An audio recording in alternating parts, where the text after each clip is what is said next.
E aí, pessoal, bem-vindos à nossa aula de ciências dessa semana. Eu espero que você já esteja com seu livro e com seu estojo já no ponto, preparado para a gente começar a nossa aula. Podemos? Então, bora lá! Bom, gente, nas aulas anteriores da nossa disciplina de ciências, nós estudamos um pouco sobre o conhecimento científico, né?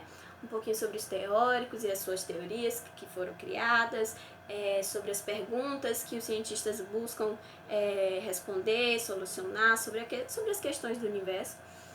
E hoje a gente vai iniciar o conteúdo de uma forma um pouquinho mais prática. Como assim? Nós vamos iniciar o capítulo 3, que está na página 69 do livro de vocês. Livro de Ciências, página 59. 59 do livro de Ciências. Nós vamos iniciar o capítulo 3, que fala sobre Fazendo Ciências. O nome do capítulo é Fazendo Ciências.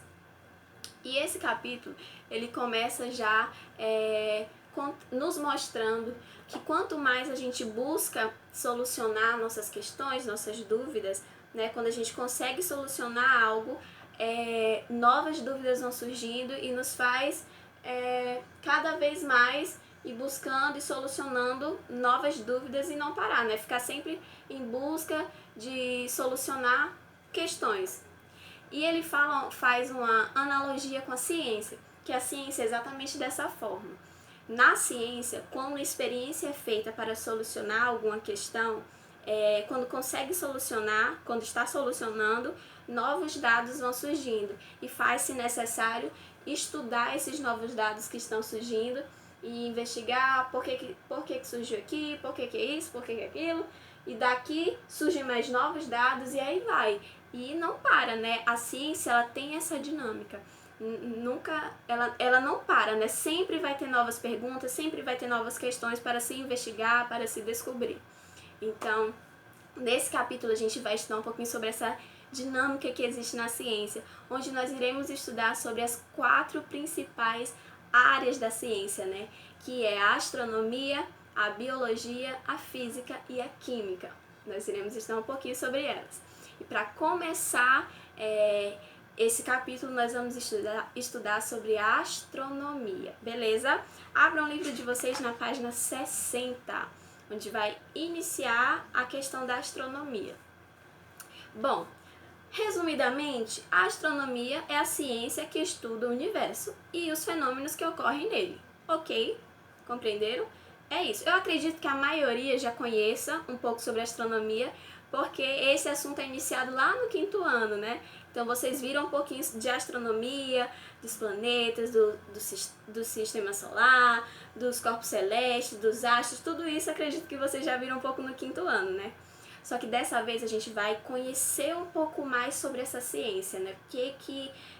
Como que ela era antigamente, como que ela é hoje em dia, enfim. Vamos investigar um pouquinho sobre essa ciência chamada astronomia.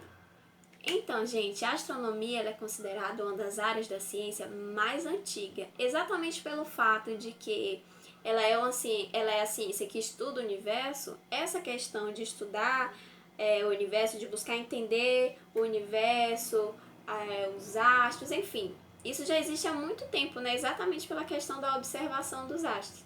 Essa prática já existia há muito tempo.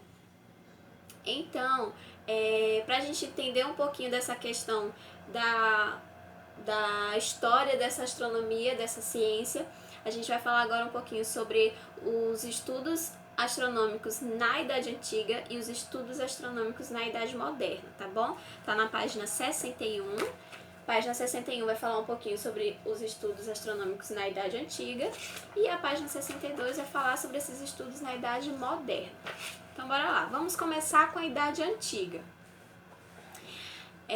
Antigamente, as pessoas de antigamente, os povos de antigamente, eles buscavam entender o movimento das estrelas e determinar as estações do ano, né? Por que eles queriam isso, determinar as estações do ano? Porque eles queriam descobrir qual seria a melhor época para plantar e colher os alimentos que eles iriam consumir, ok? Só que aí, depois de muito tempo, depois de séculos, surgiu um homem, um cientista, chamado Cláudio Ptolomeu. E esse homem, esse cientista, ele lançou um livro chamado A Grande Síntese, que falava um pouquinho sobre, que falava uma teoria sobre a questão do universo, né? Olha só o que aqui diz aqui na página 61. Nesse livro, o cientista adotou o modelo do sistema geocêntrico. A gente até já falou um pouquinho sobre a gente já citou essa palavra em uma outra aula passada, vamos ver se vocês lembram. Enfim, cadê? Adotou o modelo do sistema geocêntrico, ou geocentrismo, descrito por Aristóteles. Nesse modelo, o que é que diz esse modelo? Que a Terra encontra-se no centro do universo, e em torno dela giravam Mercúrio, Lua, Vênus, Sol, Marte, Júpiter e Saturno. Então, essa teoria diz que a Terra está no centro e esses planetas, junto com o Sol e com a Lua, giram ao redor da Terra, né? E essa teoria dele, a teoria do geocentrismo, foi aceita por 1.500 anos. Então, foi muito tempo essa teoria sendo aceita, né?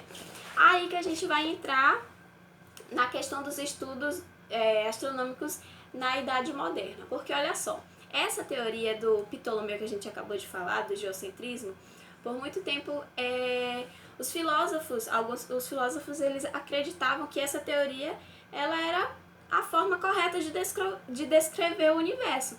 Até que surgiu um cientista, lá vem outro cientista, um cientista chamado Nicolau Copérnico. E esse homem ele divulgou um novo modelo. Já nesse novo modelo dizia que os corpos celestes, né, eles giravam ao redor do Sol, em torno do Sol, e não em torno da Terra, entenderam? Aí para que ele pudesse provar isso, esse modelo que ele falou, ele começou a fazer muitas pesquisas, começou a investigar bastante, e aí começou a observar o céu, e pesquisar, enfim. Só que o que aconteceu? Com todas essas pesquisas que ele fazia, que ele fez, todos os resultados estavam apontando para um único só. Todos os resultados estavam se encontrando. Tudo estava mostrando que o Sol estava no centro do conjunto dos planetas. Entenderam? Aí, entre os séculos 16 e 17, surgiu a questão do Galileu Galilei, né? Que vocês já conhecem, nós já comentamos um pouquinho sobre ele lá no início do ano, quando nós iniciamos os estudos sobre o que é ciência, né? A gente falou um pouquinho sobre ele. Então, reforçando, nessa época, o Galileu Galilei ele foi considerado o primeiro cientista a utilizar um instrumento para observar o céu, né? Onde esse instrumento ele possibilitava a observação do universo de uma maneira diferente, de uma nova maneira. E aí, nessa mesma época que Galileu Galilei, existia um cientista alemão chamado Kepler, né? E esse cientista alemão, ele desenvolveu um telescópio para poder reforçar seus estudos, suas pesquisas, para provar a teoria que ele acreditava, que era a mesma que o Galileu Galilei acreditava, que é a teoria do heliocentrismo, né? E aí, só que o que aconteceu? Mesmo com toda essa cooperação que o Kepler, que o Galileu Galilei e que o Nicolau Copérnico fizeram, né? Todos esses estudos e toda a cooperação que eles tiveram nesses estudos astronômicos, os três não conseguiram comprovar como que os planetas eles não caíam. Eles continuavam lá na órbita deles. Eles não conseguiram comprovar isso. Como é que eles continuam lá? Como é que... Enfim, não conseguiram provar. E aí surgiu um cara chamado Isaac Newton, onde ele criou uma teoria, né? A lei da gravitação universal, né? A lei da gravidade. Então, olha só. Nessa teoria, a gravitação universal funcionaria como uma força fundamental de atração, que agiria em todos os objetos em razão de suas massas, isto é, da quantidade de matéria de que são constituídos. Quanto mais matéria contém o objeto, mais força de atração ele exerce sobre os outros corpos. Então, essa teoria do Isaac Newton, né, a lei da gravitação universal, ela mostrava que essa gravitação ela ia manter o universo unido, né? Ela manteria o universo unido. E que o Sol ele exerceria uma força de atração sobre todos os corpos que orbitavam ao seu redor. Entenderam? Então, olha só, gente. Agora vocês vão colocar tudo isso que a gente falou aqui em prática. Como assim vocês irão realizar uma atividade? Vocês vão responder a atividade das páginas 65 e 66 do livro de vocês, tá? Eu vou dar um tempinho para vocês responderem. Façam com tranquilidade, bastante atenção. Se tiver dúvida, volta nas páginas do livro que tá tudo aí. Então você vai conseguir responder.